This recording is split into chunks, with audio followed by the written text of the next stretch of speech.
అందరికీ నమస్తే. ఈరోజు మనతో ఉన్నారు సోషల్ యాక్టివిస్ట్ కృష్ణకుమారి గారు మనతో ఉన్నారు. మాట్లాడదాం. మేడం నమస్తే. మేడం, స్నేహం అనేటువంటిది చాలా గొప్పది. ఎందుకంటే మేడం, కుటుంబాల్లో ఎక్కడున్నా కానీ కుటుంబాలు కాకుండా మనకి ఇది ఒక స్నేహం అనేటువంటిది ఒక పెద్ద కుటుంబంలాగా ఉంటుంది. అన్ని రకాలుగా మనకి చేదోడు వాదోడుగా ఉంటాయి. ఏదైనా భావాలు పంచుకోవాలన్నా, ఓ సలహాలు తీసుకోవాలన్నా, కష్టంలో ఉన్నప్పుడు మనకి కాస్త వెన్నుదన్నుగా నిలవాలన్నా. కానీ ఈరోజు పరిస్థితులు ఎట్లయిపోయిందంటే మేడం, ఒక అమ్మాయి అబ్బాయికి చెప్పిన, ఒక అబ్బాయి అమ్మాయికి చెప్పిన, అబ్బా ఇప్పుడు వరకు నాకు అసలు ఇంతవరకు ఎంతోమంది ఫ్రెండ్స్ ఉన్నారు కానీ నా బెస్ట్ ఫ్రెండ్ నువ్వే. తీరా అది అంతిమంగా ఎక్కడికి దారితీస్తుందంటే మేడం, శారీరక అవసరాలు తీర్చుకోవటం కోసం ప్రాణ స్నేహితులు, అమ్మాయి అబ్బాయికి చెప్పినా, అబ్బాయి అమ్మాయికి చెప్పినా, నువ్వే నా ప్రాణ స్నేహితుడు, నువ్వే నా ప్రాణ స్నేహితురాలు అని చెప్పే పరిస్థితి వచ్చింది మేడం. అసలు స్నేహం అందులో స్నేహము, అందులో ప్రాణ స్నేహితులు అంటే ఎలా ఉండాలి? కానీ ఇప్పుడు దాపరించినటువంటి పరిస్థితులను చూసి మీరు ఏం చెప్తారు దీనికి? అంటే అందరూ ఇలా ఉన్నారని కూడా అనుకోవద్దండి. మెజారిటీ మేడం, మెజారిటీ అందులో ఇప్పుడు ఉన్నటువంటి వయసులో ఏం లేదండి. స్వార్థం పెరిగిపోవటం, అవసరాలు పెరిగినాయి. ఈ అవసరాలకు అనుగుణంగా ఆర్థికంగా స్థిరపడలేకపోతున్నారు. ఖర్చులు పెరిగిపోయినాయి. రాబడి లేదు. ఖర్చులు ఎలా పెరిగిపోయినాయి అంటే, మనని మార్కెట్ నడిపిస్తుంది. మన అవసరాలు కాదు, మనం నడిపిస్తుంది మార్కెట్ నడిపిస్తుంది. ఆ మార్కెట్ కూడా వినిమయ సంస్కృతి అంటారు ఇది. అంటే స్పెండింగ్ కల్చర్. ఈ స్పెండింగ్ కల్చర్ పెరిగిపోవటం, విపరీతంగా మనం స్పెండ్ చేయడానికి తగ్గ మార్కెట్ మన చుట్టూ ఉండటం, మన రియల్ కెపాసిటీ, బయ్యింగ్ కెపాసిటీ ఉన్నా లేకపోయినా, అంటే కొనుగోలు శక్తి మన దగ్గర ఉన్నా లేకపోయినా, కొనుగోలు చేయించే మార్కెట్ మన చుట్టూ ఉంటుంది. ఈ షాపింగ్, మనం ఇవాళ షాప్కి కూడా వెళ్ళక్కర్లా. ఈ సెల్ ఫోన్ వచ్చిన తర్వాత, ఒకప్పుడు 2000 రూపాయల డబ్బా ఫోను అందరి దగ్గర అదే ఉండేది. దానిలో ఏమి ఫీచర్స్ ఉండేవి కాదు. ఇప్పుడు ఈ ఫీచర్స్ పెరిగిన కొద్దీ, ఈ ఫీచర్స్ పెంచటం వెనకమాల కూడా ఒక స్పెండింగ్ కల్చర్. రీజన్ అదే, వీళ్ళతో స్పెండ్ చేయించాలి, అంతే, ఖర్చు పెట్టించాలి.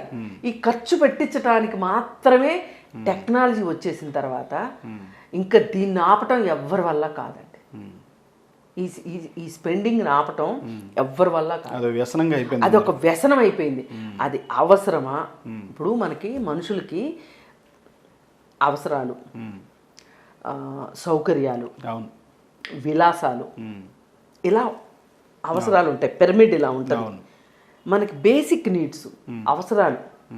దాని తర్వాతే మనము ఏం చూస్తాము? కొంచెం సౌకర్యాల వైపు చూస్తాం. సౌకర్యాల తర్వాత విలాసాలకు వెళ్తాం. కానీ ఏమవుతుందంటే, అసలు ఈ కుటుంబము ఈ బేసిక్ నీడ్స్, కనీస అవసరాలు తీర్చుకోలేని పరిస్థితిలో ఉన్న కుటుంబాలు సౌకర్యాల గురించి ఆలోచించటం, సౌకర్యాల వరకు వెళ్ళిన కుటుంబము సౌకర్యాలు పక్కన పెట్టి విలాసాల వైపు వెళ్ళడం. దీనివల్ల ఏమవుతుందంటే, వీళ్ళకి ఆర్థికంగా ఒక భారం పడుతుంది. ఈ ఆర్థిక భారాన్ని వదులుచుకోవాలి. ఆస్తి మూరెడు ఆశభార్యుడు అన్నట్టు. అది ఆ నెత్తి మీద నుంచి ఆ భారం దించుకోవటానికి ఫస్ట్ మనకి దొరికేది ఏంటి అంటే స్నేహితులు.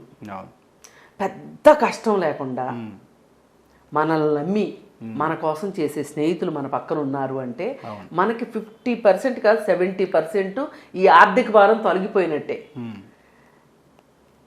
ఈ స్నేహితులందరికీ ఈ సంగతి అర్థమైపోద్ది.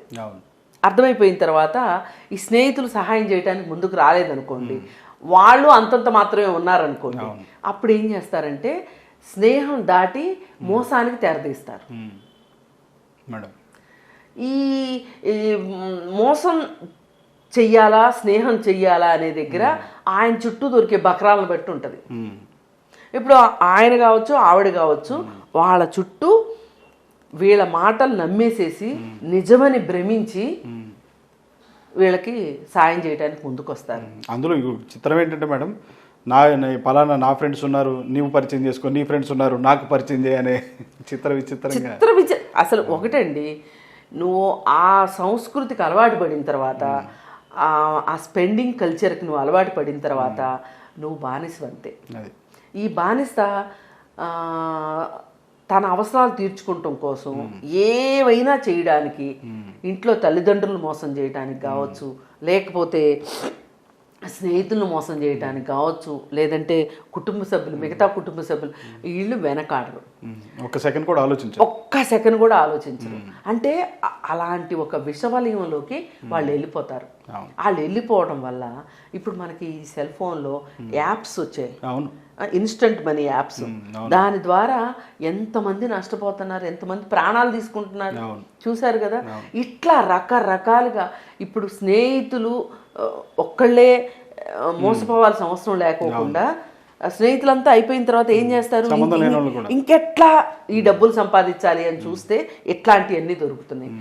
ఏది ఏమైనప్పటికీ ఈ స్నేహం ముసుగులో మోసం చేయటం కావచ్చు, వీళ్ళ అవసరాలు తీర్చుకోవటం కోసం కావచ్చు, వీళ్ళు ఒక నాటకం ఆడి దాన్ని స్నేహం అని చిత్రీకరించి మోసం చేస్తున్నారు. ఇది ఏదైనా ఎక్కువ కాలం దాగదు. అంతే కదా మేడం, ఎక్కువ కాలం దాగదు కదా. బయటకు వచ్చిన రోజున సమాధానం చెప్పుకోవాల్సిన పరిస్థితి ఉంటుంది.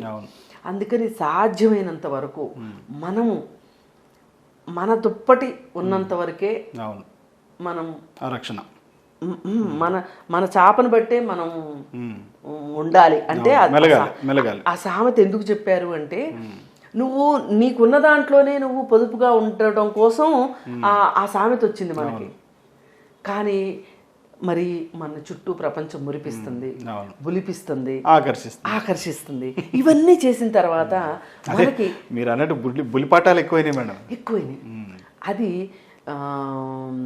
డబ్బులు బాగా మోసాలు గీసాలు చేసి డబ్బులు సంపాదించిన కుటుంబాల్లో పిల్లలు ఆ విధంగా ఖర్చు పెడతారు విచ్చలవిడిగా.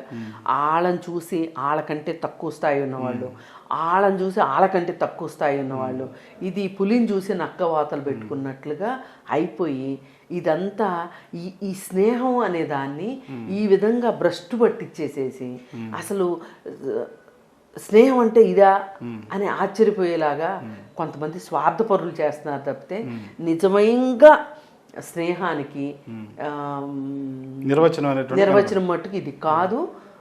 ఇలా అని ఎవరైనా అనుకుంటే కూడా జాగ్రత్త పడవలసింది కూడా ఎవరికి వాళ్ళం, మనం జాగ్రత్త పడవలసిందే. నేను అదే అడగబోతున్నాను మేడం, ఎందుకంటే చాలా బాగా చెప్పారు. ఎందుకంటే ఎవరైనా కానీ వచ్చి అమ్మాయి అబ్బాయినైనా కానీ అబ్బాయి అమ్మాయినైనా కానీ నాకు ఇంతమంది చాలామంది స్నేహితులు ఉన్నారు, బట్ నువ్వే నా ప్రాణ స్నేహితులు అని ఎవరైనా ఆ స్టేట్మెంట్ ఇచ్చినప్పుడు, స్టేట్మెంట్ అనేది చాలా ప్రాముఖ్యమైనది, ప్రధానమైనది కూడా మేడం. వాళ్ళు అట్లా స్టేట్మెంట్ ఇచ్చినప్పుడు యువతల వాళ్ళు ఎవరైతే ఉన్నారో వాళ్ళు ఫస్ట్ వాళ్ళు నన్ను ఈ విధంగా అంటున్నారని వీళ్ళు గమనించుకోవాల్సిన అంశాలు ఏంటి, ఏది చూసుకొని వాళ్ళు చెప్పిన దానికి వీళ్ళు తల ఊపాలి. అంటే ఒకటి, అసలు ఇప్పుడు నువ్వు చెప్పటం కన్నా కూడా నోరు తెరిచి చెప్పిన దానికన్నా వాస్తవ రూపంలో అలా ప్రవర్తిస్తున్నారా లేదా అని మనం ఆలోచించుకోవాలి.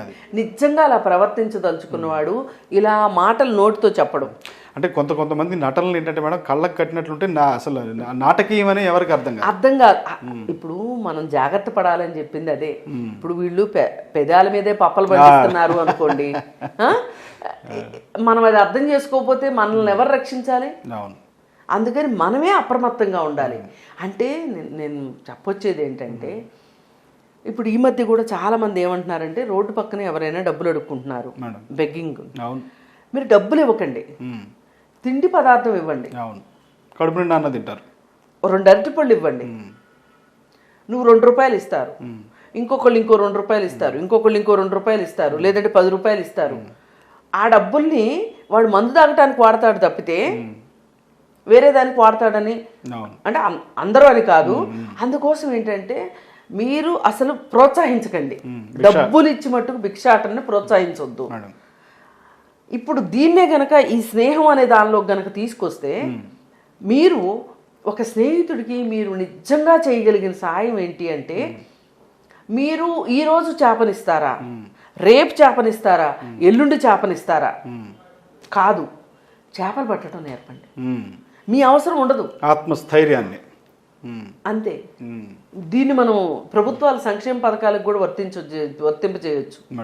బానిసలు చేస్తున్నారు ప్రజల్ని, బిచ్చగాళం చేస్తున్నారు ప్రజల్ని వాళ్ళ అధికారం నిలబెట్టుకోవటం కోసం. మీరు సంక్షేమం చేస్తున్నారా, సంక్షేమ పథకాలు చేస్తున్నారా, లేకపోతే అడుక్కు తినే పథకాలు పెడుతున్నారా? అంటే ఆర్టీసీ వాళ్ళు గతంలో నినాదం పెట్టారు, చెయ్యి ఎత్తిన చోట బస్సు ఆపబడును అని. ఇక్కడ మీరు కూర్చున్న చోటకే మేము డబ్బులు చేర్చబడును, సంక్షేమ ఫలాలు చేర్చబడును అనే పరిస్థితి వచ్చింది. ఇది ప్రభుత్వాలు చేస్తున్న కుట్ర, ప్రభుత్వాలు చేస్తున్న మోసం. ఇది అంటే ఓటు బ్యాంక్ రాజకీయాలు అంటారు. ఓట్ బ్యాంకే, అందులో ఏమి సందేహం లేదు. ఓట్ బ్యాంక్ రాజకీయం ఇదంతా. ఇదేంటంటే వీళ్ళు మీకు ఇచ్చేస్తున్నాం, మీకు అది చేస్తున్నాం, ఇది చేస్తున్నాం అని చెప్తున్నారు. ఈ ఓటర్లు కూడా గొర్రెలాగా నమ్మటం. అసలు వీళ్ళెవరని చేయటానికి? ఎవడింటి సొమ్మన్న తీసుకొచ్చి పెడుతున్నారు ఇక్కడ. రాజకీయాల్లోకి వచ్చేవాడికి వాడికి చొక్కాను చెప్పులు ఉంటాయో ఉండవో, కానీ ఒక 5 ఏళ్ళు 6 ఏళ్ళు రాజకీయాల్లో ఉన్నాడంటే వచ్చేస్తున్నాయి ఇవాళ రాజకీయాలు అట్లా తగలండి. మరి ఇది మనం గమనించుకోవాలి. వీడు నేను గోరుముద్దలు పెడతాను, ఇంకేముంది అసలు మీరేమి చేయక్కర్లేదు, మీరు ఇంట్లో కూర్చోండి, మీ ఇంటికి పెన్షన్ వచ్చేస్తుంది అంటాము. ఇవన్నీ ఏంటి అంటే మనల్ని ఎవరైతే స్నేహం పేరుతో స్నేహితులు మోసం చేస్తున్నారు అనుకుంటున్నాము, పరిపాలన పేరుతోటి పరిపాలించే వాళ్ళు కూడా మనల్ని ఈ విధంగా మోసం చేస్తున్నారు. పాలకులు మోసం చేస్తున్నారు. ఎందుకు? ఇది వాళ్ళకి వచ్చే ఎలక్షన్కి ఓట్లు వేయించుకుంటానికి పెట్టుబడి. మన డబ్బులు మనకు తెలియకుండా మన జేబులోంచి తీసుకుని ట్యాక్సులు మళ్ళీ జనాల మీద కదా ఆ డబ్బులు మన మీద వెదజల్లుతున్నారు. ఈ వెదజల్లడం ఎలా ఉందంటే వాళ్ళ పుట్టినరోజుకి డబ్బులు, పాత రోజుల్లో రాజులు పుట్టినరోజులకి డబ్బులు విసిరేవాళ్ళు, ఆ విధంగా చేస్తున్నారు. వాళ్ళు గొప్పతనం అది, బిచ్చగాళం చేయడానికి. అందుకోసం ఈ స్నేహం ముసుగులో చేసినా, అధికారం ముసుగులో వాళ్ళు చేసినా, ఎవ్వరు చేసినా సరే స్నేహము అంటే, పరిపాలన అంటే ఏం చెయ్యాలో అది మాత్రమే చెయ్యాలి. ఇలాంటి వాళ్ళ పట్ల ఓటర్లు కావచ్చు, స్నేహితులు కావచ్చు అప్రమత్తంగా ఉండాల్సింది ఏంటి అంటే, నేను నిజమైన స్నేహితుడిని అనిపించుకోవాలి అంటే వాళ్ళ బాధని మీ బాధగా అనుభవించండి. అప్పుడు అనుభవించి నాకైతే నేనే పరిష్కారం చెప్పుకుంటాను, నాకైతే నేనేం చేసుకుంటాను అని రెండో వాళ్ళకి ఒక మార్గం చెప్పండి తప్పితే, ఒక పూట తిండి పెట్టండి తప్పులేదు, ఒక పూట ఇద్దరు కలిసి కూర్చొని మనసు విప్పి మాట్లాడుకోండి. కానీ మీరు స్నేహం పేరుతోటి వాళ్ళు డబ్బులు అడిగినా కానీ నేనేదో నా స్నేహితుడికి చేసేస్తున్నాను, నా ఉదారతను చాటుకుంటున్నాను అని మీరు ఇచ్చి వాళ్ళని ఇంకొంచెం చెడగొట్టడమే. మీరు నిజమైన స్నేహితులు అనిపించుకుంటే వాళ్ళకి సరైన దారిలో పెట్టండి. వాళ్ళని దారిలో పెట్టడానికి మీరు డబ్బులు ఇచ్చి వాళ్ళని చెడగొట్టక్కర్లేదు, మీరు తర్వాత బాధపడక్కర్లేదు. ఈ ఒకవేళ డబ్బులంటూ ఇవ్వడం జరిగింది అంటే ఆ స్నేహం చెడిపోవడానికి అదే మొదటి మెట్టు అవుతుంది.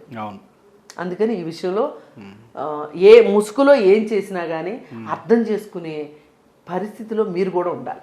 సో ఏదైనా ప్రాణ స్నేహితులు అన్నా కానీ వాళ్ళు చెప్పినంత మాత్రం చేత నమ్మకుండా వాస్తవ పరిస్థితులు చేసుకోవడం, అలాగే నీ గొప్పలు చూపించుకుంటానికి నేను అది చేసేసాను ఇది చేసేసాను అని చెప్పుకోవటం కాదు.